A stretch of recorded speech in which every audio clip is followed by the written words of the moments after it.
안녕하십니까. 부동산 114 리서치 센터장 함영진입니다. 오늘 주말이고 날씨가 굉장히 춥죠. 그래서 지금 어제도 눈이 오고 아침에도 잠깐 눈이 오던데, 이런 추운 날씨에도 또 학구열이 불타오르시고 또 부동산 시장과 관련된 최근 트렌드, 오늘 이제 제가 전반적으로 올해 주택시장의 현황, 그리고 이제 내년 주택시장의 여러 가지 트렌드 변화나 정책적인 이슈를 통한 시장 전망을 말씀드릴 예정에 있고요. 또 두 번째 강의에서는 이제 설춘환 대표님께서 요즘 경매시장의 핫한 트렌드라고 할 수 있는 NPL 관련한 내용들을 말씀해 준다고 하시는데요. 아마 이런 부분들이 세종대가 최근 부동산과 관련된 트렌드를 잘 짚어 가시면서 또 여러 가지 대학들 그리고 연구 이런 부분에 리딩해 가는 주요 대표 학교라고 생각이 됩니다. 그래서 오늘 제가 말씀드릴 부분은 주택시장 동향과 2016년 전망입니다. 아마 지금 시즌에서는 상당히 궁금해 하시는 부분들이죠. 그래서 일각에서는 내년 주택시장을 상고하저라고 얘기하시기도 하시고요. 그리고 아니야, 상고하저야. 오히려 상저하고일 수 있어. 이렇게도 얘기를 하시는 경우가 있습니다. 왜 그러냐면, 지금 지방주택 시장을 위주로 이제 공급 과잉에 대한 리스크가 조금씩 높아지고 있죠. 대구 같은 지역은 올해는 굉장히 핫한 핫플레이스로 얘기가 되고 있지만 내년에는 입주 물량이 한 26,000, 또 내후년까지 합치면 46,000 가구 정도 되거든요. 그게 이제 단일 시장에 미치는 시장 충격이 일정 부분 가격 상승률을 제한하는 요인으로 작용한다든지 또 임차 시장의 가격 안정을 가져오는 부분들도 있고 또 내년에 이제 가계대출 관리 방안이 본격화될 예정이기 때문에 오히려 이런 것들이 이어진다면 상반기 주택시장이 안 좋고 하반기 가서 점차 이런 부분이 풀리면서 좋아진다고 얘기하시는 전문가들도 계시고요. 반면에 이미 금리 인상이라는 부분에 쇼크가 있겠죠. 특히 미국이 아마 12월 금리를 올릴 것 같습니다. 그렇다면 이제 내년에 1%포인트 정도 미국이 기준금리를 올리는 수순으로 가겠죠. 한 번에 현실화하지는 않는다면 이런 것들이 국내 가계대출이라든지 또는 금리 인상이나 이자 부담, 여신 강화 이런 것들에 일정 부분 영향을 줄 예정이기 때문에 오히려 이런 부분들이 하반기 갈수록 시장에 쇼크를 주면서 지방주택 시장 침체와 함께 이제 상고하죠. 이렇게 얘기를 하고 있기도 한데요. 상대적으로 저는 내년 주택시장 결론적으로 말씀을 드리면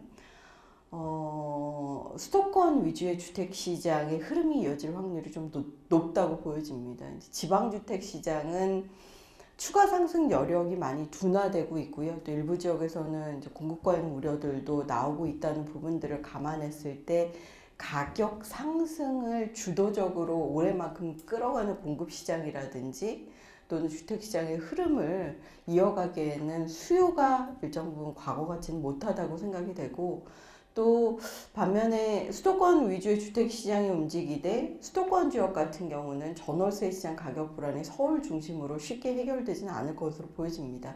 그렇다면 저는 이제 상저하고보다는 상고하저 그리고 수도권 주택 시장 위주의 흐름을 눈여겨보실 필요가 있다고 생각이 되는데요. 대신 내년 1분기 정도는 계절적인 비수기에 연말에 이제 금리 인상에 대한 외부 충격을 시장에서 완충하는 기간, 또 계절적인 비수기, 담보대출 강화, 이런 부분들이 좀 부정적이고 좀 글루미하게 얘기한다면 1분기 정도까지는 시장이 상당한 소강 상태를 나타낼 수도 있다고 생각이 되지만 봄철부터 수도권의 전세난이 다시 움직이기 시작하면 수도권 위주의 주택시장 흐름을 이어갈 거라고 생각이 됩니다. 그래서 그런 부분들을 이따가도 말씀을 드릴 예정이고요. 제가 크게 오늘 말씀드릴 부분은 이제 세 가지 정도입니다. 최근 주택시장의 흐름이 뭐 가격 상승, 뭐 거래량 증가, 공급시장 같은 경우는 뭐 2000년 이후 최대의 분양 물량이 공급될 만큼 뭐 한 해 주택의 인허가가 70만 건에 육박할 만큼 굉장히 많은 물량이 쏟아지는 뭐 대세 상승기에 거의 육박해가는 거래량을 나타내는 일정 부분의 상승 흐름이 이어가고 있는데, 과연 이런 것들의 근본적인 요인은 뭐였었나? 저는 역시 유동성의 힘과 정부 정책의 힘이었다고 생각이 되는데요. 그래서 이런 근본적인 시장의 추동력 역할을 했었던 정부의 정책들이 어떤 것들이 있었나. 그리고 그런 부분들이 공격적으로 시장을 부양하는 것에서 최근에는 가계부채가 동반되는데 부채의 총량이 대부분의 전문가의 8, 90%는 주택시장의 장기적인 부담으로 작용할 수 있기 때문에 공급 조절의 시그널을 줘야 되는 거 아니야? 이러면서 미묘한 주택담보대출과 관련된 정부의 스탠스 변화가 있었습니다. 그래서 그런 것들이 내년 시장에 어떤 영향을 줄 것인지 말씀을 드리고요. 그런 정책이 올해 시장에 영향을 주면서 전반적인 분야별로의 가격 변동률과 동향, 이런 부분 드리고요. 마지막으로 내년 시장 전망, 그리고 이제 가장 중요한 게 내년의 주택시장의 스케줄 같은 것들이죠. 이제 분기별이든 월이든 뭐 내년에 교통망 확충과 관련된 호재들도 굉장히 많이 있기 때문에 그런 부분들이나 뭐 부재지주 같은 경우는 양도소득세, 탄력세 율이 또 원복되는 부분들도 있고, 그래서 그런 부분들 어펜딕스로 말씀을 드리고 마치도록 하겠습니다. 정부의 대책, 뭐 지난해부터 거의 하반기부터는 누가 봐도 시장을 부양하겠다는 강력한 의지치를 나타내게 정부의 정책 추이의 일관성을 보이기 시작했는데요. 이 근본적인 요인 중에는 역시 우리나라 자산 구조의 부동산 쏠림 현상 때문이겠죠.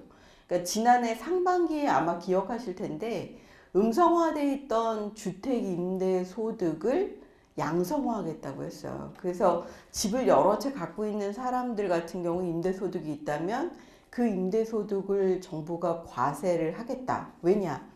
이제 시장 자체가 월세화로 바뀌기 때문에 월세인들, 세입자에게 소득공제 혜택을 높여서 월세 세입자의 부담을 낮춰주려면 음성화되어 있던 세금이 크지 않더라도 세원이 있는 곳에 세금을 발굴해야 된다는 조세 원칙도 있고요. 그리고 사실 최근에 세수의 진도율이 그렇게 썩 좋지는 못한 상황입니다. 결국에 뭐 내수가 좋지 않으면 쉽지 않은 상황이죠. 그렇다 보니까 그 대책을 발표하고 나서 시장이 갑자기 2분기부터 마이너스 변동률을 나타내기 시작했어요. 그래서 상반기에 뭐 취득세 연구 인하하면서 분위기가 좋았는데 갑자기 냉각되니까 사실 정부의 입장에서는 부동산이라는 것이 일종의 저는 이제 모닥불이라고 생각이 됩니다. 흔히 이제 저는 그 모닥불 이론 이렇게도 얘기를 하는데 이게 어떤 의미냐면 전체 자산의 70%가 부동산에 있다 보니까 부동산 자산의 흐름이 뭐 하우스푸어의 문제라든지 뭐 렌트푸어의 문제라든지 뭐 엑시타기가 쉽지 않은 거래 시장이 형성되지 않으면 내수가 썩 좋지 않은 상황이 발생되게 됩니다. 그러니까 경기가 썩 좋지 않은 체감이 효과가 나타나게 되는 거죠. 그래서 지난해부터 공격적으로 일정 부분 규제를 완화했던 것들이 어찌 보면 음성화되어 있던 세금을 양성화하겠다고 해서 시장에 쇼크를 주니까 생각보다 사람들은 정부 정책의 수용성이 그렇게 높지 않을 수도 있겠구나. 그러면 하반기부터는 내수를 좀 경기 상황이 안 좋으면 살려야 되는데 그 대표적인 것들이 바로 정부의 7.24 경제정책 방향이라고 하겠죠. 뭐 일각에서는 이제 그 내년 총선에 다시 이제 정치권으로 복귀할 거라고 얘기하긴 하지만 이제 2기 내각이라고 할 수 있는 최경환, 흔히 초이노믹스라고 얘기했던 경제부총리가 취임하고 나서부터 공격적으로 보이지 않았던 담보대출이나 DTI를 완화를 한다든지, 뭐 거의 DTI는 60, LTV는 70까지 완화하죠. 담보대출을 완화하는 것에 끝나는 것이 아니라 기준금리도 2차례 완화를 합니다. 그러니까 돈도 저금리, 대출의 여력은 높아지다 보니 부동산 시장에 자연적으로 돈이 흘러가는 유동성 장세가 만들어지는 흐름이 생긴 거죠. 여기에 주택시장의 일정 부분 심리적인 또는 수요자의 투자 수요를 유입하기 가장 좋은 게 역시 분양시장과 재건축시장입니다. 지난해 이제 9.1 대책 통해서 재건축의 연한 완화라든지 그리고 뭐 청약순위 규제 완화라든지 그러니까 수도권 같은 경우도 옛날에 2년 있어야 통장을 사용했는데 이제 1년이면 통장을 사용하게끔 규제를 완화한 거죠. 그리고 재건축도 서울 지역 같은 경우는 40년이 있어야 됩니다. 그러니까 준공 연원을 1로부터 40년.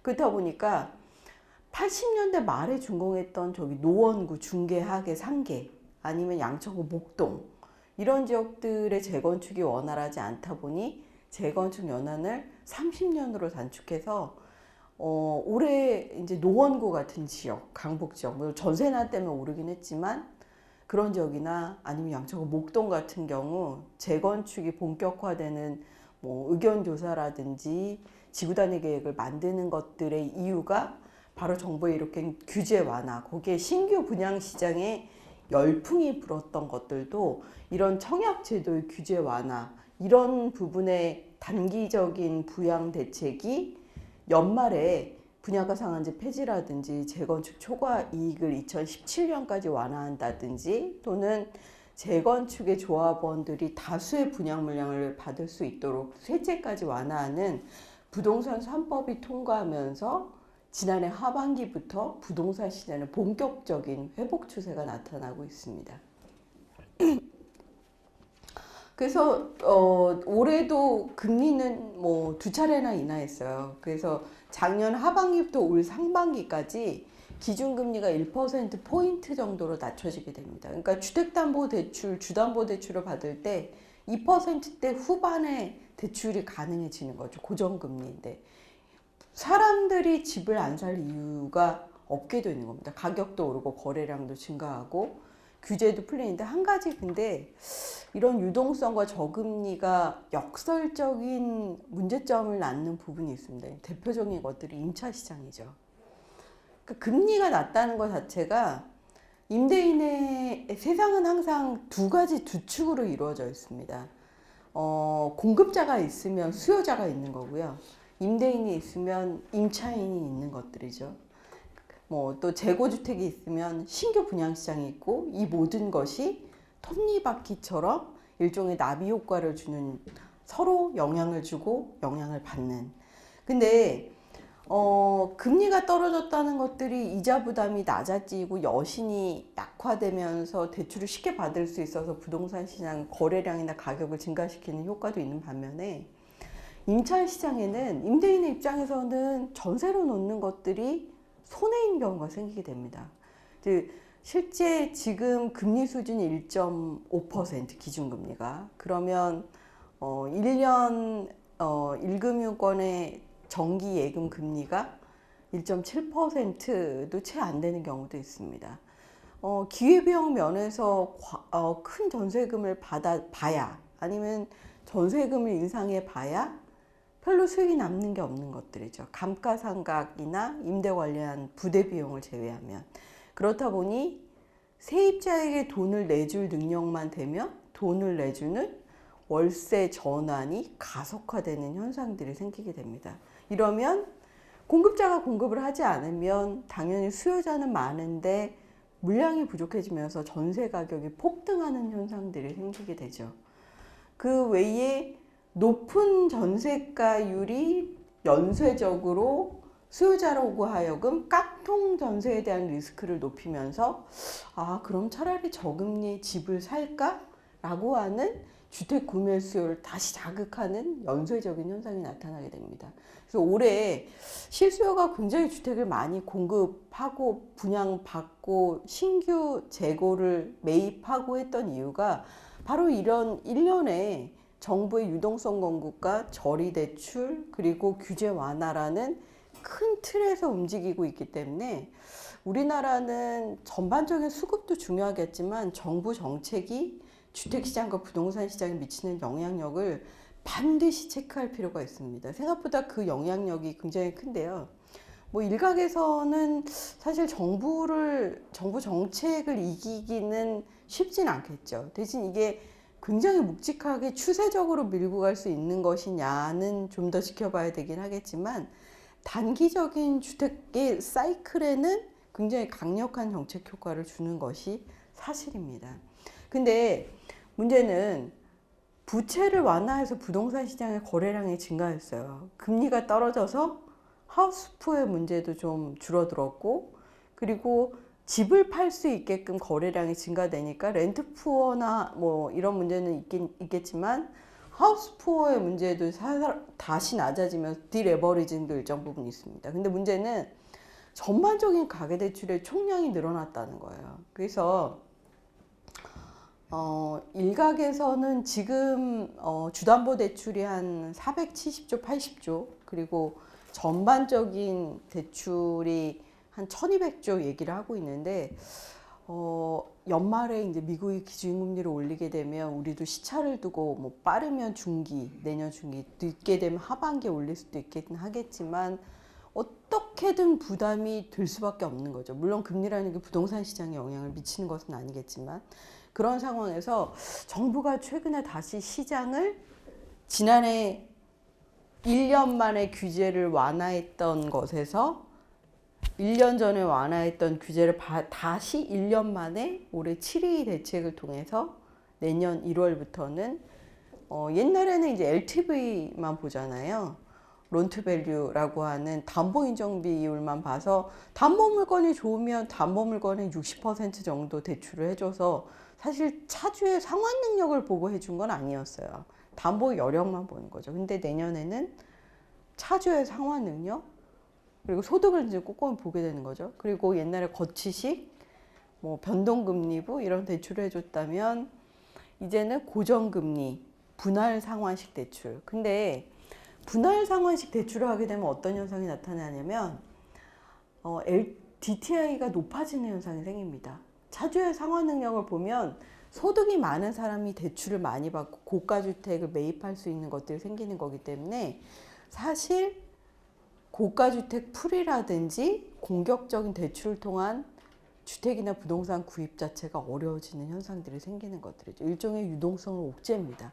그렇기 때문에 내년 1월부터 이런 부분들이 얼마나 시장에 미칠지 스탠스의 변화를 눈여겨보시고 시장에 들어가실 때는 시장에 들어갈 때 시장 상황이라든지 장기적인 흐름이라든지 이런 부분을 고민하실 필요가 있다는 것들이죠. 그래서 저는 내년 주택시장을 오래만 하지는 못하다고 생각이 되는데요. 그 대표적인 것 중에 정부의 담보대출 규제도 한 축을 하고 있습니다. 그리고 7.2 대책 나온 다음에 최근에는 이제 공급이 많아지니까 집단대출 점검을 정부가 또 하겠다고 얘기를 하기도 했었죠. 어쨌든 시장이 규제 완화와 유동성을 공급하니까 올해 굉장히 분위기는 좋았어요. 그래서 2012년부터 이게 이제 저희가 반기별로 시장의 CSI 조사를 해요. 지금 현재 시장 상황을 어떻게 보십니까? 6개월 뒤에 시장 상황을 어떻게 보십니까?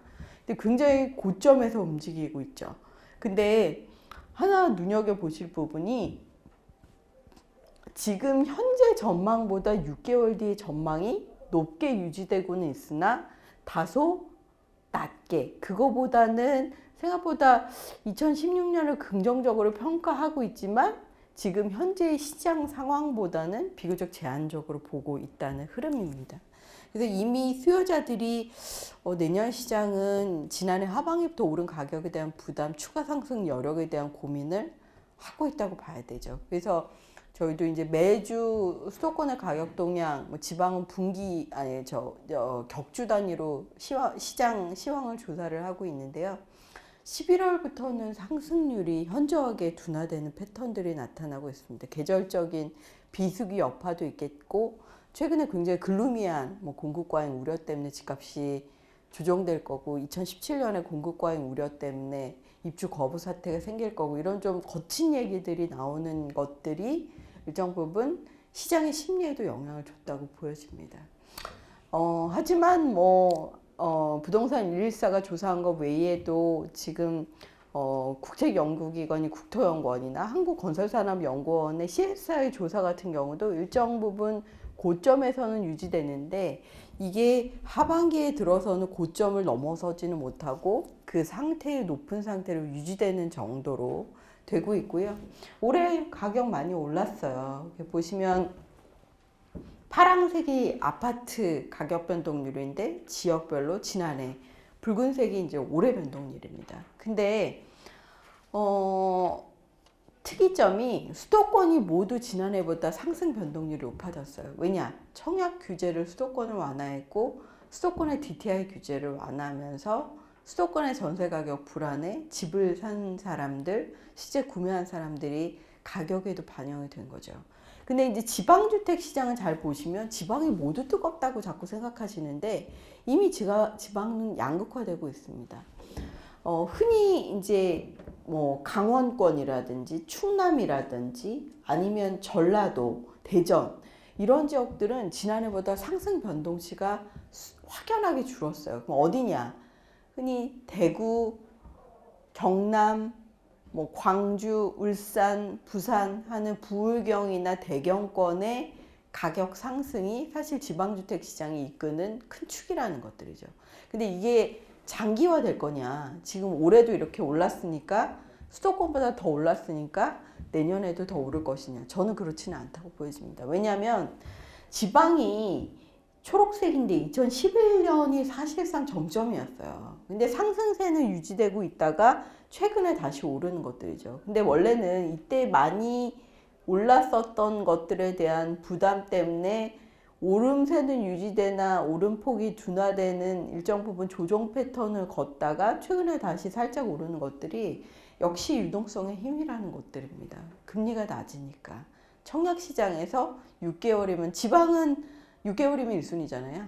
수도권은 12개월이 1순위로 이번에 올 3월에 완화됐고 이렇다 보니까 가수요가 활동하면서 움직이기는 하나 건설사도 연말에 밀어내기 공급을 하면서 일정 부분 움직이긴 하나 이제 뒤에도 보여드릴 테지만 일부 지역에서는 이미 2011년 이후 뜨거웠던 시장 이후 지속적으로 공급했던 물량의 입주가 현실화되고 있다는 것들이죠. 그래서 저는 대구의 시장이 올해 가장 많이 올랐으나 내년 시장은 대구가 썩 좋지는 못할 것으로 예단하고 있습니다.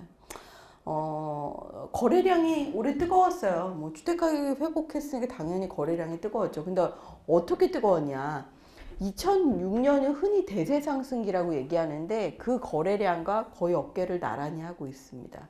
그리고 2006년부터 우리나라가 실거래가 공개를 해서 관련 DB가 있죠. 뭐 이제 어느 분들 중 나중에 이제 빅데이터 관련한 부동산 통계 이런 것들도 많이 보실 테지만 부동산 114도 요즘에는 이제 정보화 뭐 3.0이라고 해서 공공기관과 제휴를 해서 이제 정보 수급 이런 것들을 마이닝하고 가공해서 이제 보기 쉬운 통계로 사이트나 이제 흔히 모바일 시대인 어플리케이션으로 노출하고 있는 작업들을 하고 있는데요. 올해 10만 건 이상 거래가 됐어요. 근데 이 거래량이라는 것들도 사실 3, 4월을 정점으로는 물론 동기 대비 거래량은 증가하는 패턴으로 가지만 점차 거래 패턴들은 살짝 둔화되는 패턴들이 이미 주택시장에도 나타나고 있는 상황이고요. 저는 이미 가격적인 부분이 굉장히 좀 부담스럽지 않나 이렇게 생각이 듭니다. 이게 무슨 말이냐면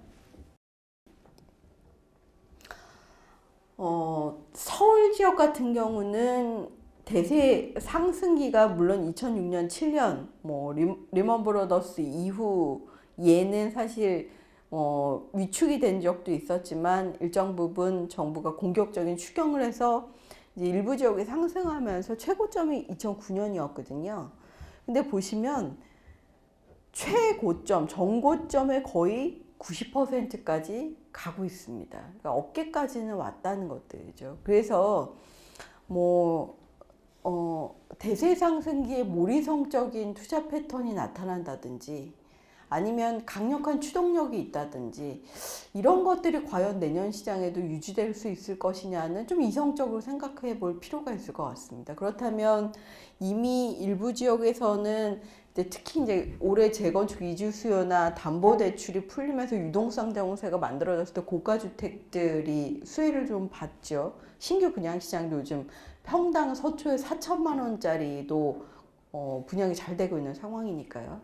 이런 것들이 주도하고 있지만 사실 그래서 전반적인 가격은 일반보다는 재건축 그리고 수도권이 지난해보다 많이 상승하긴 했지만 이미 가격은 전고점에 육박해 가고 있고 전반적인 거래량의 패턴 자체가 단기 시세 차익을 보는 패턴도 있겠지만 주로는 실수요라는 것들이죠. 그래서 85제곱미터 이하가 전체 거래량의 90%가 넘습니다. 입주하는 거에. 그리고 매입지별 거주자, 서울 아파트에는 대부분 옛날 대세 상승기 때는 원정 투자가 많았어요. 내가 사는 지역보다 어디 지역에 오른다고 하면 그 지역의 집을 전세 끼고 사두는 패턴들이 있죠. 뭐 올해도 뭐 일부 전세가율이 굉장히 높으니까 갭 투자나 전세 깡패 이런 자극적인 용어들이 나오고 있긴 하지만 지금은 거의 자기 집에서 사는 곳에서 자기 집을 사는 패턴들이 이미 50%를 넘어선 상황이니까 사실 주택시장 자체는 굉장히 실수 위주로 변하긴 하는데 올해 워낙 전세 가격이 불안하고 유동자금과 정부 정책 힘이 있으니 집을 사서 30대들도 요즘 거래시장에 뛰어들고 있다고 하는 부분들도 올해는 주택시장에 실수요자들이 유입되면서 전반적인 견인을 한 시장이라고 보여집니다. 여기에는 이제 전세 가격의 영향이 굉장히 컸죠. 전세 많이 올랐습니다. 올해 특장점이 수도권이 많이 올랐어요. 그래서 지난해보다 특히 수도권 같은 경우는 뭐 서울도 그렇고 인천도 그렇고 경기도 그렇고 전국적으로도 그렇고 지난해보다 상승에 대한 고통은 훨씬 컸고요. 반면에 지방은 생각보다 지난해 비슷한 수준입니다. 이게 무슨 말이냐? 지방은 이미 입주량이 일정 부분 현실화되면서 사실 전세 가격이 전반적인 구매 시장을 끌어올렸다기보다는 6개월 정도의 청약시장 규제 완화를 틈타서 분양권 전매나 단기 시세 차익을 노리는 투자 수요가 유입되면 시장을 끌어오고 있기 때문에 이런 수요의 가격 상승이 장기화되지 못할 만큼 펀더먼털이 좀 취약하다고 봐야죠. 그러니까 지방에서 인구가 증가하고 있는 지역이 충남이나 일부 지역을 제외하면 세종시나 이런 지역을 제외하면 사실 고령화나 노령화 이런 부분을 고려했을 때는 왜 그렇게 가격이 오르는 것인지 의문시되는 부분들도 많이 있다고 생각이 됩니다. 하지만 이제 문제는 이제 전세 가격이 그 원인인데 어쨌든 내년에는 지금의 추세를 고려했을 때는 서울을 중심으로 한 전세난은 내년에도 조금 더 이어질 수밖에 없는데 대신 굉장히 장기화됐어요. 7년 이상 지금 전세 가격이 상승하고 있거든요. 그렇다 보니 2년 전에 비해 뭐 서울 같은 경우 재계약 금액이 8천만 원 아파트 기준으로 넘고요. 전세가율이 지금 전국 기준이 72% 정도 됩니다. 그러니까 과거에 비해서 얼마나 전세가율이 올랐는지 확연하게 보실 수 있는 것들이에요. 근데 전세가율이 오르면 뭐 이게 이제 매매 가격을 일정 부분 자가 유인에 대한 효과들도 간접적으로 생길 수가 있죠. 깡통 전세에 대한 리스크가 생기니까. 근데 일각에서는 자가 이전이 부담스럽다면 월세 전환이 가속화되는 또 기폭제가 되고 있기도 합니다.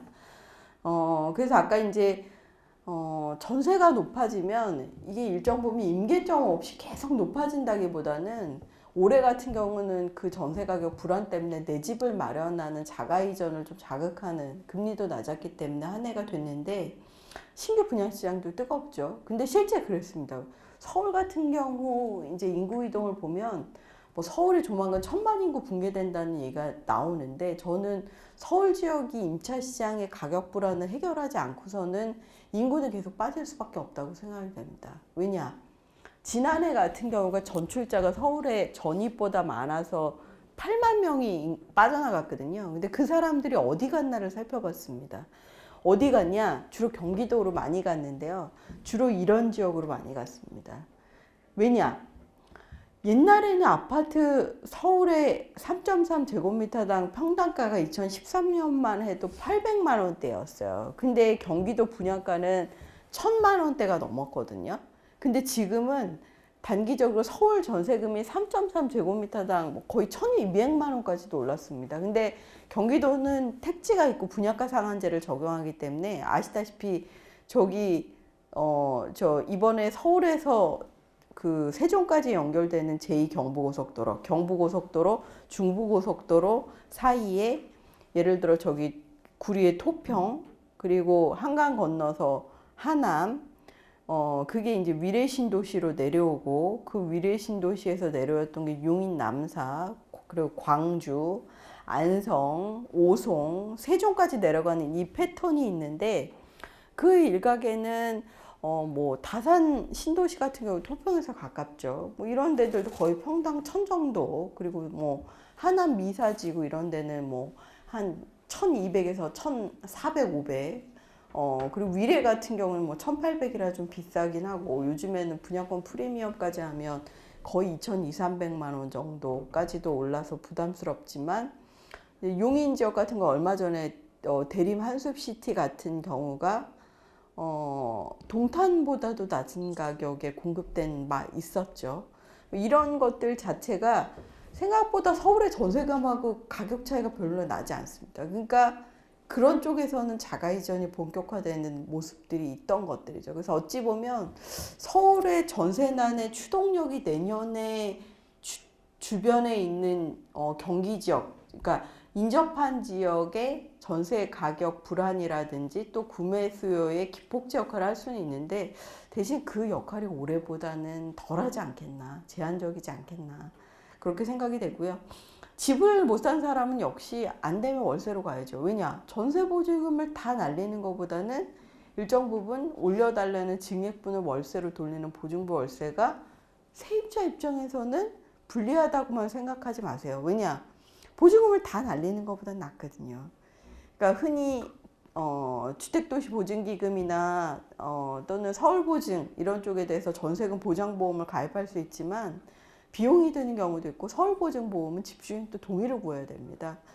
그러니까 그런 거조차도 리스키하게 생각하는 경우도 있어요. 그래서 저희도 내년에 결과적으로 부동산 서비스를 하는 이유가 대국민 효용도 있거든요. 그래서 뭐 아파트 매물에 예를 들어서 요 아파트는 보증보험에 가입할 수 있는 금액입니다. 대주보는 4억 원까지만 하는 거니까. 아니면 이 지역은 전세가율이 지금 현재 구동 평균 또는 단지 평균에 비해 몇 퍼센트 되니까 전세 계약하실 때는 한번 주의하십시오. 이런 서비스도 지금 준비를 하려고 하는데요.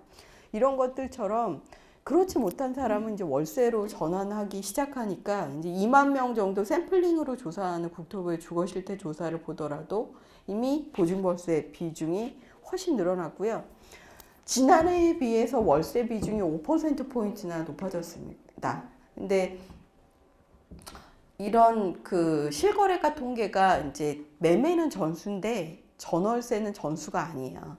확정일자부로 하거든요. 근데 이제 내년부터 뭐 서초구나 이런 데는 확정일자 받으려면 동사무소나 주민센터 가셔야 되잖아요. 근데 그게 아니라 이제 어플리케이션이나 인터넷 신고도 가능하게끔 바꾼다고 합니다.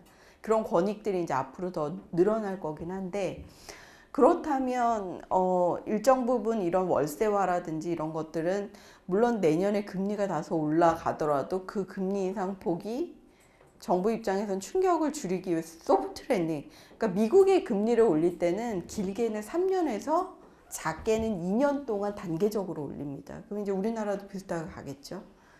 만약 그렇다면 생각보다 빨리 올리지 않는다면 월세화라는 거가 멈춰질 수 있을까? 저는 지금보다 월세화는 더 진행이 될 수밖에 없다고 생각됩니다.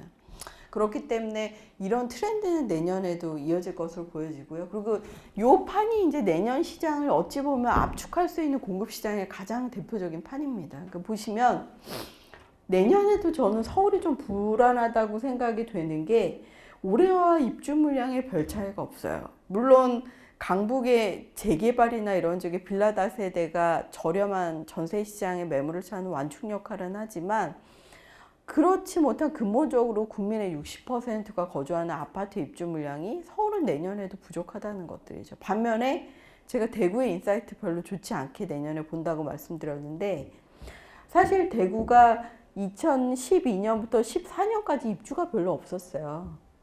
근데 드디어 내년부터는 2만 7천, 2017년 18,000, 4만 6천 정도 되죠. 단일 지역에서 이 많은 물량이 쏟아진다는 것들은 수급 불균형이 생길 수밖에 없습니다. 그러니까 아마 2008년에 글로벌 금융위기가 터지기도 했지만 그 송파, 잠실 이런 데 대단히 주공아파트 입주하면서 역전세난 터진 거 아마 기억하실 거예요. 공급 쇼크라는 게 일정 부분 시장에 단기적으로 영향을 줄 수밖에 없거든요. 그런 부분이 있다고 생각이 되고, 특히 서울은 이게 다 공급은 안 될 거예요. 수년은 될 텐데 정비 사업의 이주 물량, 대기 물량이 6만 가구입니다. 근데 신규 입주는 이거밖에 안 되죠. 수급 불균형이 있습니다.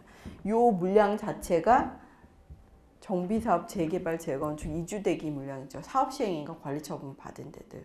그렇기 때문에 사실 서울은 내년에도 썩 그렇게 뭐 전세가 해결될 만큼의 공급원은 많지 않아서 내년 그래도 시장을 주도해 가는 게 서울과 수도권이 될 확률이 높다고 보여지는 거고요. 1분기는 시장이 썩 나쁠 수 있어요. 근데 2분기부터는 비교적 그래도 이사철에 뭐 신혼부부 수요라든지 임차난이나 뭐 또 정부가 4월이 총선이죠. 근데 총선이라는 것 자체가 그 국회의원 선거하는 건데 예전처럼 막 대규모 부동산 공약을 갖고 오진 않습니다. 근데 지역마다 반드시 부동산 수건 사업들은 있어요. 뭘 도로를 뚫어야 된다든지 뭘 만들어야 된다든지 그런 것들이 잠재적으로 시장 역할을 하고, 어느 정도 여당의 입장에서는 표심을 고려하지 않을 수가 없어서 부동산 시장의 부동산 정책들을 일정 부분 지금의 기조를 유지해 가려고 합니다. 그래서 일각에서는 가계부채 대책이 7.2 대책이 나온 이후에 집단대출 지방의 관리라든지 그 외에 뭔가 하나 더 금융권에서 준비하고 있는데 그 부분이 좀 지연되는 것 같아요. 이게 너무 단기간에 나오게 되면 시장이 갑자기 냉각되거든요. 그러니까 부동산 시장이라는 게 굉장히 재밌는 시장이 수급의 논리에 따라서 정부 정책에 따라서 과학적으로 심리가 움직일 것 같은데 생각보다 시장 심리가 굉장히 드라마틱하게 움직이는 것들이 부동산 시장입니다. 그렇기 때문에 정부 입장에서는 너무 냉각될 것 같아서 시장의 정책 조율을 하고 있다고는 하는데, 이제 그런 부분들이 내년에 영향을 준다면 올해만큼 뜨겁기는 쉽지 않다고 보는 것들이죠. 그리고 또 한 가지 올해 뜨거웠던 게 신규 분양 시장이에요. 올해 신규 분양 시장 같은 경우는 뭐 분양을 받겠다는 게 과거보다도 비율이 굉장히 진하게 올라가고 있는 것들이 CSI가 굉장히 좋았죠. 그래서 정부가 올해 청약제도 간소화하니까 거의 50만 가구의 분양 물량을 공급합니다. 2000년 이후 부동산 114가 자체 조사한 이후에 최대치의 물량입니다. 근데 이것도 잘 특이점이 지방이 초록색, 수도권이 빨간색인데 올해 빨간색은 확 올랐는데 수도권은 조금 떨어지는 패턴이에요. 이게 무슨 말이냐? 올해 분양시장의 핵은 지방보다는 수도권이었고 지방의 대구나 부산의 광주의 일정 부분 세종시에 붐업이 되긴 했었으나 그건 가수요가 일정 부분 움직였던 거고 건설사가 막바지 공급을 쏟아냈기 때문입니다. 흔히 이제 물 들어올 때 노를 저어라 뭐 이런 얘기들이 있죠. 근데 올해 워낙 뜨거워서 어찌 보면 그동안 하지 못했던 사업들을 연내다 쏟아내려고 하는 움직임이 있었지만 시장에 이미 건설사들은 인사이트를 지방은 좀 글루미하게 수도권은 좀 그래도 포지티브하게 보고 있는 부분들을 반영하는 거라고 봐야겠죠. 청약 경쟁률은 뭐 전국 서울 가리지 않고 다 뜨거웠습니다. 그래서 좀 아이러니하지만 이제 분양시장 봄 가을이거든요. 봄에 뜨겁고 왜냐 선분양 시장이잖아요. 모델하우스 모객을 하려면 날이 좋아야 됩니다. 그래야 나들이 산말 나와서 화장지도 하나 받아가고요. 세제도 하나 받아가고 그런 경품 행사를 극대화하려면 아무래도 사계절 중에 모객이 가장 좋은 때 분양 물량이 급증하기 시작하죠.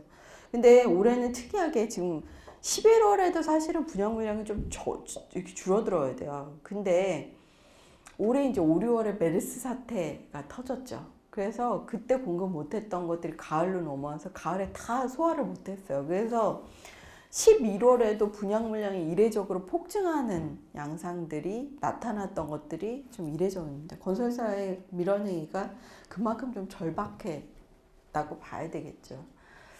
그 이유 중에 그래도 정부가 그러니까 강력하게 이제 그 공급량을 쏟아내는 이유가 분양 시장의 단기 시세 차익을 챙기려는 수요자가 굉장히 많이 늘었어요. 그 보시면 분양권 전매 월별 거래량이 있거든요. 파란색이 수도권, 빨간색이 5대 광역시, 초록색이 지방입니다. 근데 2012년 이후부터 이게 확 치고 올라가는 것들을 보시죠. 특히 지방. 왜냐? 지방은 1순위가 6개월이에요. 재당첨 금지도 없어요. 투기과열 지구도 없어요. 그러니까 통장을 6개월에 만들어서 1순위가 되면 모델하우스 가서 아파트 당첨되면 좋은 거고, 당첨돼서 프리미엄이 붙으면 계약해서 분양권 전매하면 전매 차익 챙기고 엑시트해서 은행 가서 또 통장 만들고 또 아파트 6개월 뒤에 당첨받고 하는 확대 재생산이 가능해졌습니다. 그렇다 보니 월별 거래량이 지방과 같은 경우는 거의 10,000건이 넘어갔어요. 그리고 이제 대구나 부산 같은 지역은 전체 거래량의 30-40%가 분양권 전매 거래량입니다. 완공되지도 않는 아파트를 프리미엄을 받고 엑시트하는. 근데 이게 역설적으로는 그만큼 가수요가 많다는 거고요. 그 가수요가 빠졌을 때는 시장이 생각보다 빨리 냉각될 수 있다는 반증이기도 하기 때문에 사실 이런 부분을 눈여겨보실 필요가 있겠습니다. 서울 지역 같은 경우 요즘 이제 4천만 원대 분양가가 나오는데 그건 이제 분양가 상한제를 정부가 탄력 운영, 공공만 남겨두고 이제 민영은 폐지하다 보니 가격이 일정 부분 올라가고 아까 경쟁률이 지난해보다 다 높아졌잖아요. 당연히 수요자가 많으면 공급자 입장에서는 분양가를 높이려고 하는 현상이 생길 수밖에 없겠죠. 그리고 시장이 양극화돼서 쏠림 현상이 굉장히 강합니다. 괜찮은 물량에만 청약하려고 하는 니즈가 강하게 나타나는 것들이죠. 그리고 이제 미분양을 보실 필요가 있는데 미분양이 제가 이게 이제 그 올 8월 기준이에요. 그래서 최근에 이제 이게 더 거래량이 늘어났을 건데 그래서 얼마 전에 뭐 용인이나 김포 이런 데 늘었다고 보도 어젠가 그제 이제 들어보셨을 거예요. 근데 흔히 이제 공급 과잉 얘기를 해요. 그래서 2017년에 공급 과잉 입주 적체 현상 때문에 집값이 뭐 떨어지고 입주 거부 사태로 연체율 오르고 공급 쇼크 얘기를 하는데 생각보다는 저는 조금 침소봉대된 경향도 있다고 생각이 됩니다. 왜냐하면 지방은 과잉이 맞아요. 이미 지금 공급을 많이 해서 내년부터는 공급이 늘어날 거고 근데 이제 건설사가 공급을 좀 줄이고 있다는 것들이죠. 그래서 그럼 남은 한 축이 수도권인데 수도권은 2008년 글로벌 금융위기 이후에 2009년을 제외하고 집값이 4년 동안이나 빠졌습니다. 그러면서 신규 공급을 할 여력이 없었어요.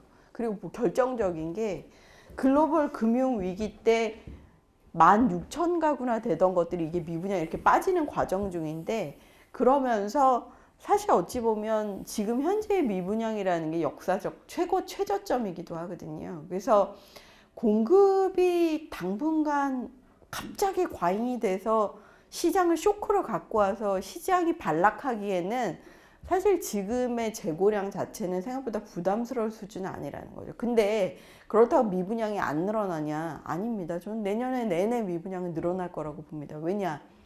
올해 워낙 50만 채를 쏟아놨던 물량이 다 소화되지 못하고 이제 나올 거예요. 그러면 이 미분양이 이렇게 순증은 하는데 대신 글로벌 금융위기 당시 16만 호로 지금 3만 호가 가기에는 많은 시차가 필요하다는 것들이죠. 그래서 공급 과잉 우려를 당장 얘기하시는 거는 그렇고요. 대신 한 가지 올해 경기도 같은 경우 몇만 가구 분양했을 것 같으세요? 아파트를? 혹시 대충 뭐 몇만 가구 공급됐을 것 같다. 요즘 뭐 용인이나 화성 굉장히 많이 하잖아요. 제가 어제 이렇게 자료를 보다 보니까 올해 경기도에 분양한 게 20만 채더라고요. 올해 50만 채 중에 20만 채를 경기도에 분양했는데 주로 용인이 3만 5천, 그리고 화성 동탄을 굉장히 공급했죠. 동탄이 한 2만 5천, 그리고 김포 한강 신도시, 그 다음에 남양 다산 신도시,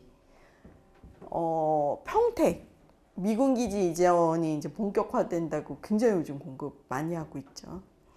그런 시장을 포함해서 일부 지역에서는 공급 과잉 우려가 될 수도 있어요. 근데 올해만큼의 단기 상황으로 끝나는 거라면 사실 그렇게 가지는 않을 것 같습니다. 대신 올해만큼 내년에 동일하게 공급한다. 그거는 공급 과잉 리스크의 지름길입니다. 그때는 시장을 좀 몇 년 뒤를 리스크하게 보셔야 돼요. 근데 대신 올해 정도로 끝나는 거라고 보신다면 생각보다 그렇게 공급 과잉에 대한 쇼크는 좀 덜하지 않을까라고 생각이 들고요. 뭐 매매 시장 좋으니까 토지 시장 계속 움직일 겁니다. 근데 지금의 지가 변동률이라는 것 자체가 1% 2%예요. 올라봐야. 글로벌 금융위기 때 이만큼 집값이 토지 가격이 떨어지고 이렇게 오르고 있는데 생각보다의 변동폭은 그렇게 크지는 않고요. 주로 호재가 있는 지역이 오릅니다. 뭐 제주도, 그리고 기관 이전과 요즘 세종시가 지난해 전세 가격이 10% 빠졌다가 매매 가격도 보합인데 올해 올랐거든요. 왜 올랐냐? 세종이 이제 과천에서 내려가는 기관 이전은 거의 마무리가 됐어요. 그럼 어디서 올라오냐? 대전, 뭐 노은이라든지 유성구 같은 경우, 그리고 공주, 그 다음에 청주, 이런 지역의 전세가를 세종시랑 쭉 나래비를 해봤더니 전세 가격이 세종시가 더 싸요. 근데 세종시는 새 아파트고 공무원들 내려가면서 교육환경 만들어지고 편의시설 들어오고 정부가 전략적인 도시화하는 곳이고, 이렇다 보니 노후한 단지에서 유입되는 빨대 효과가 나타나고 있는 것들이 진짜 인구이동으로 보이거든요. 그래서 일부 그런 지역들, 개발 호재가 있는 지역들, 그리고 특히 내년에 착공한다는 그 제2 경부고속도로 세종까지 내려가는 이런 지역들은 사실 내년에도 일정 부분 토지 가격 오르고요. 그리고 상가 공급 굉장히 요즘 뜨겁습니다. 그러니까 요즘 수익형 부동산 하면 돈이 아주 많은 50억 이상, 100억 이상 자산가들은 법인들도 마찬가지고요. 100억 정도 되고 이러면 이제 사업 매입이라든지 개인 빌딩 매입, 오피스 매입들을 하시는 추세고요. 이제 한 1, 2억 정도 되시는 분들은 이제 오피스텔을 굉장히 많이 합니다. 뭐 올해 같은 경우 마곡지구, 위례신도시, 뭐 테헤란로, 뭐 분당, 뭐 이런 지역들, 아니면 요즘 부산, 대구, 뭐 이런 지역, 광역시, 뭐 세종시, 뭐 이런 지역들에서 하기 때문에 그 정도로 하시고요. 한 5억 정도 되신다, 여유롭게. 그러면 이제 상가들을 많이 하시죠. 올해 지난해 말부터는 시장이 좀 반짝 주택시장이 움직였는데, 이제 수도권 주택시장이 4년 이상 집값이 조정되다 보니 이제 주택시장도 일정 부분 상품의 포트폴리오를 하기 시작했어요. 그래서 흔히 이제 일드라고 하는데, 내가 가꾸고 운영하고 개발해서 현금 흐름을 가져올 수 있는. 그래서 상가가 지난해부터 공급량이 굉장히 높고요. 뭐 LH의 단지 내 상가 같은 경우 낙찰가율이 평균 200% 됩니다. 예전가에. 많은 경우 뭐 350%까지도 나타나고 있고요. 그래서 점포수나 연면적은 계속 증가하는데 문제는 가격이 올라가고 있어요. 근데 수익형 부동산의 딜레마가 뭐냐면 결국에 내가 투자한 자본 대비 수익률인 거잖아요. 임대 수익률. 높게 사면 임대 수익률을 적정성을 담보하기 어렵고, 들어서는 입점하는 상가도 뭐 사실 그 지역에 맞는 여러 가지 임대 상품이나 업종이 들어와야 되는데 업종 선택의 제약이 가져갈 수밖에 없어요. 근데 올해 다행히 정부가 그 상가 임대차 보호법을 통해서 권리금 법제화라든지 또는 5년 동안 임대 금액에 상관없이 업종을 유지할 수 있도록 규제를 완화하긴 했지만 사실 일부 아주 유명한 상권에서는 젠트리피케이션 때문에 문제가 많습니다. 그래서 얼마 전에 서울시에서도 젠트리피케이션 관련한 대책들을 내놓기도 했었죠. 근데 아마 당분간은 이렇게 수익형 부동산의 인기가 내년까지는 저는 이어진다고 보여지는데, 금리 상승이 재빠르지 않는다면 근데 이제 대신 옥석 고르기를 굉장히 많이 하셔야 되고요. 오피스텔 그렇게 공급 과잉 하는데 왜 이렇게 공급 많이 하는 거야 라고 하지만 소액 투자로 갈 게 없습니다. 그러니까 그래서 소액 투자를 임대사업자 목적에서, 그리고 오피스텔 관련해서는 아시다시피 뭐 세입자도 소득공제 받을 수 있게 했고, 또 임대인의 입장에서도 임대사업 등록을 하도록 규제를 완화했어요. 그리고 이제 임대사업 등록을 저는 자꾸 권해드리는 게 뭐냐면, 어차피 정부가 과세할 거예요. 그 세입자들도 이제 굉장히 현명해져서 집주인 눈치 때문에 주소 이전을 못 한다든지, 월세 이중계약을 해가지고 저 주소 이전을 안 한다든지, 월세 소득공제 안 한다든지 뭐 이런 걸 하는데, 퇴거한 이후에 3년 안에 경정 청구하면 됩니다. 증거만, 입금 증거만 있으면, 계약서하고. 그렇기 때문에 그런 걸 염두에 뒀을 때는 사실 기왕 임대사업을 하실 거면 등록을 하시는 게 좋아요. 왜냐? 그런 것도 그렇고 2017년부터 어차피 임대소득은 과세하기로 했어요. 정부가 로드맵을 결정했고, 임대사업 하는 거가 결국에 썬금 비용을 낮추는 건데, 초기에 취득세나 이런 감면 혜택이 임대사업자 등록을 해야 했습니다. 그리고 이때 장기적으로 장기보유 특별공제 같은 양도소득세 감면 혜택들도 있고, 그렇기 때문에 기왕 뭔가 임대사업자 신고를 하시고 하실 거면 세금 낼 거는 사업자를 해서 썬금 비용을 낮추시는 게 훨씬 현명할 수도 있다고 생각이 됩니다. 그래서 이런 패턴들은 내년까지 이어질 텐데요. 대신 내년 주택시장을 제가 제한적으로 보는 게, 이제 물론 수도권 위주의 상고하자 얘기를 드리긴 했었지만, 저는 근본적으로 주택시장은 경제 성장이라는 펀더먼털 위에서 움직일 수밖에 없는 하나의 자산 상품이라고 생각이 됩니다. 근데 정부의 전망치, IMF도 그렇고 뭐 한국은행도 그렇고 뭐 여러 가지 연구단체도 그렇고 내년 전망치를 뭐 3% 초반으로 보기도 하지만, 대부분의 민간 전문은, 연구기관은 2% 후반을 많이 보세요. 그러면 연말에 이제 금융권 구조조정이 굉장히 상시화되고, 지금 노동 유연성에 대해서 정부가 끊임없이 시장을 설득해서 움직여 가려고 하는데, 생각보다 고용 불안이나 청년 실업에 대한 문제, 요즘은 그래도 좀 나아졌죠. 아이러니한 걸 하나, 시간이 조금 있으니까 말씀드리면, 저희가 최근에 연구원을 뽑는데 굉장히 뽑았어요. 뭐 3사람 정도를 뽑았는데, 일을 시켜보면 굉장히 잘합니다. 근데 그 친구가 대학 졸업한 이후에 1년을 구직 활동을 했는데 이력서를 몇 번 넣었을 거라고 생각하세요? 이력서를, 서류 전형을 얼마나 했냐 물어봤더니, 서류 전형하고 면접을 몇 번 봤냐 물어봤더니 면접을 3번 봤대요. 근데 이제 서울의 인서울대학입니다. 근데 서류 전형을 거의 90번 했답니다. 그러니까 생각보다 청년 실업이라는 문제점들이 굉장히, 뭐 요즘엔 그걸 자꾸 세대 간 뭐 고용 전쟁으로 자꾸 비화시켜서 문제인데, 어쨌든 그런 부분에 근본적인 개선이 있지 않고서는 정부 정책 유동성의 힘만 가지고 추세적으로 밀기에는 쉽지 않다는 거죠. 그렇다면 사이클이 굉장히 단기에 갈 수밖에 없습니다. 정부 정책의 영향도 클 수밖에 없고, 거기에 이제 우리나라도 뭐 디플레이션까지 갈 거냐, 일본 사례를 갈 거냐는 아니다 기다 얘기는 하고 있지만, 지금은 추세가 굉장히 유사하게 가고는 있죠. 그러니까 요즘 저물가 때문에 사실 인플레이션 해칭하기도 쉽지는 않아요. 이런 부분들도 있겠고요. 담보대출이 굉장히 많이 늘었습니다. 근데 이게 금리가 낮기 때문에 하우스포의 문제가 내려가고, 지난해 올해 200만 건 합치면 거래가 돼서 사실 빚을 일정 부분 디레버리징 할 사람은 좀 많이 했다고 생각이 되는데, 어쨌든 전세난 때문에 실수요자가 집을 사면서 부채가 굉장히 급속도로 늘었다는 것들이죠. 근데 요즘 얘기되는 게, 대부분의 전문가의 80% 시장, 뭐 경제 전문가도 포함하면 부채 문제가 있다고 얘기를 합니다. 근데 전체 차주의 한 주택담보대출 중에 19%, 17%가 사실은 굉장히 상환 능력이 떨어지는 분들이에요. 근데 저는 복합 리스크까지는 가진 않을 것 같습니다. 이 복합 리스크가 뭐냐면 금리가 올라가서 이자 부담이 올라가는 부분 하나와 집값이 떨어지는 동시에 복합 불황이 터지는 것들이죠. 그러면 지금의 19%, 17%가 30%까지도 높아질 수 있습니다. 사실 본인의 가처분 소득으로 부채를 감당할 수 없는.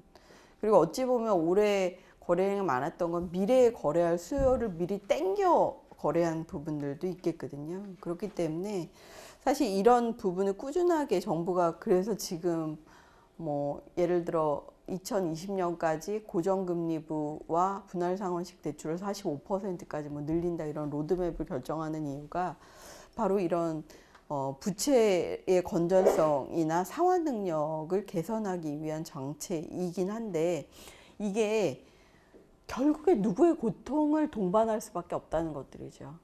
갚아 나가야 되거나 어쨌든 부채를 줄이기 위해서는 소득을 줄여서 뼈를 깎는 고통이 있어야 되기 때문에 그렇다면 이제 주택담보대출에 따라 아파트 변화를 실제 살펴보면 카드 사태 발생한 2004년 제외하고는 대부분 대출을 강화하면 집값이 썩 좋게 나타나지는 않습니다. 위축되는 현상들이 있어요. 그러니까 내년 담보대출 강화하고 금리를 올린다는 부분들을 굉장히 눈여겨서 살펴보실 필요가 있고 그게 뭐 당장 시장에 쇼크를 줄 정도로 가진 않겠죠. 왜냐 말씀드렸던 모닥불처럼 전반적인 가계에 미치는 부동산의 파워가 굉장히 큰 나라가 우리나라입니다. 그렇기 때문에 내수 조절을 해가면서 가긴 하겠으나 이런 유동성 장세 일정 부분 파열음이 나타나고 있다는 것에 대한 고민 그렇다면 사실 지방은 굉장히 좀 보수적으로 바라보실 필요가 있겠고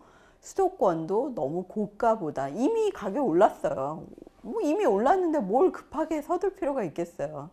내 집 마련과 또 뭐 교체 수요나 이런 것들도 굉장히 보수적으로 너무 오른 것들은 사실 좀 스테이하거나 관망하거나 조금 다른 루트의 상품과 비교해서 선택하는 이런 자세가 필요하다고 생각이 되고요.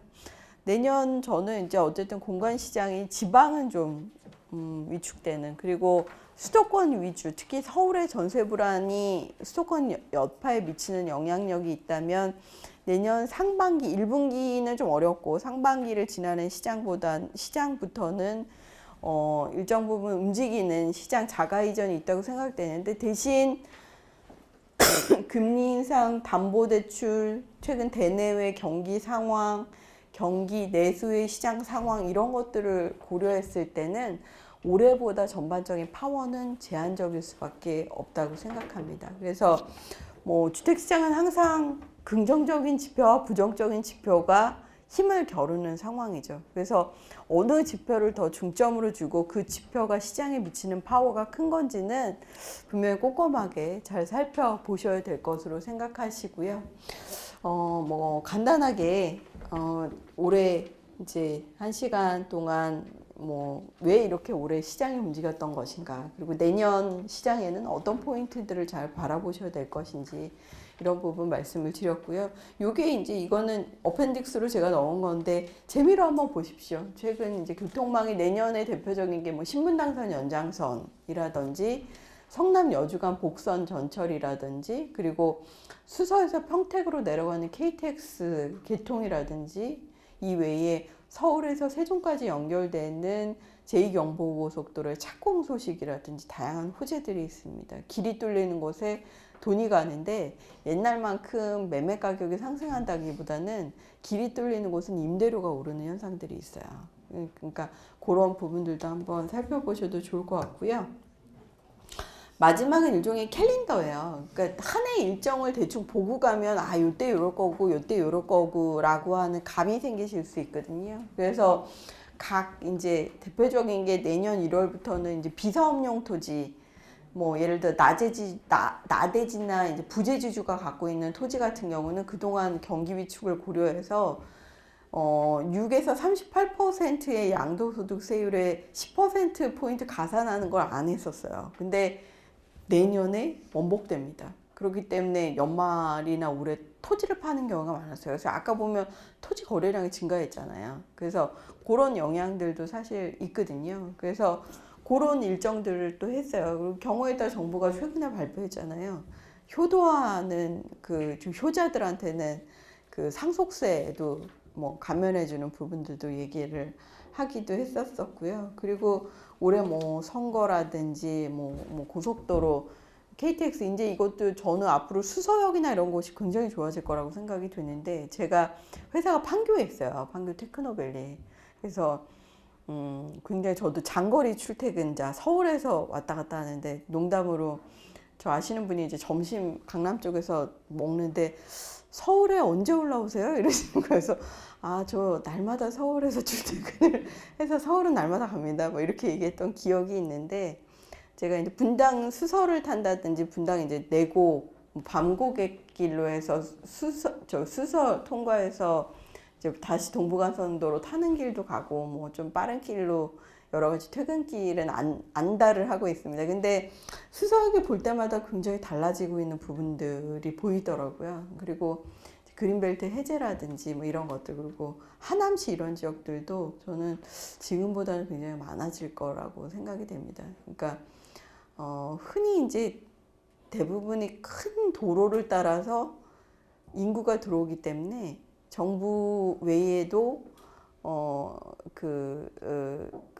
지자체에선 결국에 세수잖아요. 지자체 장인, 저 얼마 전에 뭐 경기도청에서 한 분이 오셔서 그분이 이제 예산 담당하시는 분인데 취득세, 지방세 예산 담당하시는데 취득세가 지자체 세원의 거의 40에서 60%입니다. 그러니까 그 해의 부동산 거래가 폭증해야 사실은 지자체의 세수도 풍족한 상황이에요. 근데 이제 내년 예산을 짜야 되는 상황에서는 내년 시장이 굉장히 궁금한 거죠. 그리고 누군 좋다 그러고 누군 괜찮다 그러고 누군 안 좋다 그러니까. 사실 이런 것들처럼 부동산 시장이 미치는 영향력이 생각보다 우리 의식주에 주만 영향을 미치는 것이 아니라 굉장히 폭넓게 영향을 미치고 있습니다. 그렇기 때문에 오늘 제가 말씀드릴 이런 부분들 잘 고민을 하시고 또 이게 이제 아까 제가 교수님께도 말씀드렸지만 중개업 하시는 개업공인중개사 분들도 있고 경우에 따라 저희 회원사도 한 분 계실 것 같은데 그리고 또 순수하게 이제 공부하시거나 아니면 본인 사업 목적에서도 부동산을 공부하시는 경우가 많습니다. 근데 공부라는 게 쉽지 않아요. 쉽지 않은데 쉽지 않아도 시간을 내서 저도 좀 찔리긴 합니다만 하게 되시면 어떤 식으로라도 본인의 그 업력에 도움이 되고 또 그런 것들이 다 자양분으로 돼서 돌아오는 경우가 많더라고요. 그래서 오늘 여기 계신 분들이 이 추운 날에도 또 특강을 들으시려고 나오셨던 분들이라